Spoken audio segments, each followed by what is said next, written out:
So we're talking all this week about triggers for autoimmune disease. And if you have not yet watched the Facebook Live, please go back and watch that. We go into every single detail, thoroughly explaining what can trigger thyroid disease, specifically Hashimoto's and autoimmune conditions. With this video, I do want to touch on something specific, meaning chemicals and heavy metal exposure, and talk exactly how those can affect your thyroid function and trigger an autoimmune condition. So we know from Alessio Fasano that any kind of autoimmune disease can be related to a three-legged stool. And again, we went over this in the Facebook Live, so I urge you to go back and watch. With that, you must have three things for autoimmune conditions to exist. First, you must have the genetic predisposition, a genetic susceptibility, say that 5 times fast, to autoimmune conditions. And it does not have to be just Hashimoto's. Your mother could have had lupus or MS. Your father could have type 1 diabetes or Sjogren's. And that autoimmune genetic predisposition sets you up for further autoimmune conditions. In addition to that, the other leg of the stool is intestinal permeability or leaky gut, which pretty much we all have, because unless you grew up in a hippie rainforest, you most likely have been exposed to cereal and bread and various gluten contaminants and have taken not antidepressants, but have taken antibiotics and have been exposed to over-the-counter medications and, of course, the chemicals that we were going to talk about today. And then those chemicals can kind of go into the trigger category too. So you have genetics, intestinal permeability, and then you have that trigger that brings out the autoimmune condition that causes that gene to actually express itself. So like I said, we've gone over a lot of them, but in this video, I want to focus on 2. They kind of fall under the same category, but we're going to separate them. One of them being chemicals and one of them being heavy metals. So I'm going to read to you from a study that I love, saved, refer back to quite often in terms of chemicals. So when we're looking at PCBs, so polychlorinated biphenyls, those have thyroid disrupting effects. We know this from studies. And what happens is something like bisphenol A that's in plastic, or phthalates, or brominated flame retardants, anything chlorinated. What that does is it disrupts the thyroid hormone homeostasis, and dietary exposures to PCBs, all of those just mentioned, actually affect serum TSH in human subjects. So what this is telling us is these chemicals that we expose ourselves to either consciously or unconsciously can have an effect on our thyroid function. So not only can it trigger Hashimoto's to present itself, so ongoing exposure, years of exposure, that built up stressor on the body of exposures to chemicals triggers that gene eventually to express itself as Hashimoto's. Now, we talked about the 5 stages of Hashimoto's in previous videos. If you missed that, I encourage you to go to my YouTube page or my Facebook page and view those 5 stages of Hashimoto's to know exactly where you are. When we're talking about the 5 stages of Hashi, we see that you can have that genetic predisposition in stage 1, and even moving into stage 2, you may or may not see any changes in antibodies or TSH or other thyroid hormone levels. But once you start moving into stage 3, that's where you see the gene expressing itself as it shows on paper in your labs. Now, you may experience symptoms prior to that, because remember, Hashimoto's can be present up to a decade, if not longer, before being accurately diagnosed. So maybe, hypothetically, you were exposed to a large range of toxins and chemicals, and that caused that gene to finally express itself. I'm turning my phone off. I could see it ringing right when I'm in mid-sentence. Okay, in addition to these PCBs, bisphenol A, phthalates, we are also looking at heavy metals such as cadmium. So cadmium is considered a category 1 carcinogen on lungs, testicles, and the prostate.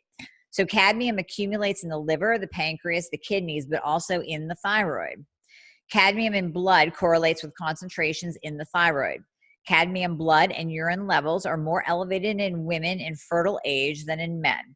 Mitochondria are the main intracellular targets for cadmium. In chronic cadmium toxicity, multinodule goiter, thyroid globulin hyposecretion, and parafollicular cell hyperplasia are frequent. So we want to make sure that we are every so often tested for these heavy metals to see where our levels are.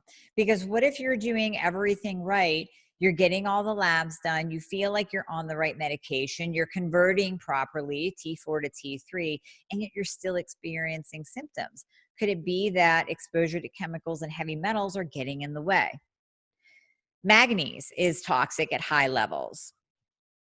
What else? Glutamate in the form of glutamine. So a lot of people say to supplement with, you can say glutamine, glutamine for gut health, but for persons with a thyroid condition and also insulin resistance, glutamine,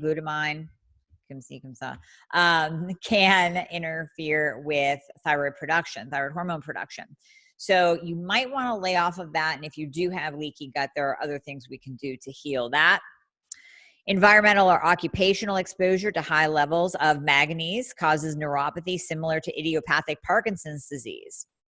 Dopamine and its metabolites are altered in manganese toxicity and in Parkinson's disease. And they are also able to inhibit TSH secretion. Dopamine and dopaminergic receptors are involved in neurodevelopment and TSH modulation. So this suggests that excessive manganese exposure during gestation is linked to altered neurodevelopmental outcomes due to a dysregulation of dopaminergic control of TSH on thyroid hormone levels. And also thyroid cancer is increased with heavy metal exposure as well. I will be doing another video specifically on pregnancy, so I'll dive more into that topic. But just so you know, you can see from just this brief video how toxic these chemical exposures and heavy metal exposures can be. And heavy metals, we haven't even got into mercury with amalgam fillings, exposure to asbestos. So there's so many different, and lead, there's so many different exposures that can happen that can alter your thyroid hormone status. It's important to know exactly where you are. Now, this kind of test does not have to be done like we do thyroid testing. You don't have to get chemical testing, heavy metal testing done on a regular basis. But if this is the case, there are things that we can do to remove those toxins from your body to get down to the cell where they are held and to actually excrete them properly so they don't get recirculated and they're not continuing to affect your thyroid. The biggest thing you can do right now is simply avoidance and elimination. So when you think about chlorine, so we said about chlorinated products, get that filter on your shower. Stop drinking chlorinated water from the tap. When we are talking about bromine, don't be soaking in a hot tub. There's a lot of exposure to bromine. And all y'all who are drinking Mountain Dew, you know there's bromine in that too. I'm sure there's bromine in other soda pop, whatever you say it, type of products. So be careful of that. Switch to a non-fluorinated toothpaste. Do not get your children fluoride treatments. Don't do those little pink pills that we all did when we were young. Get rid of the fluoride, get rid of the bromine, get rid of the chlorine. Stop microwaving your food in plastic. If you haven't done so already, invest in some glass containers. Do not pick up plastic water bottles unless you are on a road trip and it's an absolute emergency. Get a glass, or not aluminum, but a metal type of water bottle, and use that as much as possible. All these things will kind of combine to give you that down the road payback. You might not notice anything right away, but down the road, you'll say, you know, I removed all these toxins from my life. I removed the heavy metal exposure from my life. Even if you don't do a heavy metal test or a heavy metal detox, that's fine. Removal, elimination is the first step. You might actually feel better and notice that your thyroid works better 6 weeks down the road after you eliminate. So take these steps and try to do as much as you can. 80-20 rule. 80% you can control, 20% you can't control.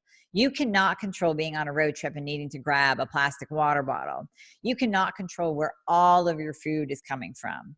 You cannot control the fact that you might be showering at a hotel or a friend's house and they have chlorinated water. All of those things are in that 20%, but I guarantee you 80% you can control. So start taking steps now to improve your thyroid function and stop exposing yourself to things that could decrease your thyroid function when we're trying so hard to get you your life back. Okay, until next time, please share this video with anyone you think will be interested, anyone suffering from a thyroid condition that maybe needs a little bit of a nudge to make some environmental changes in their life. Till next time.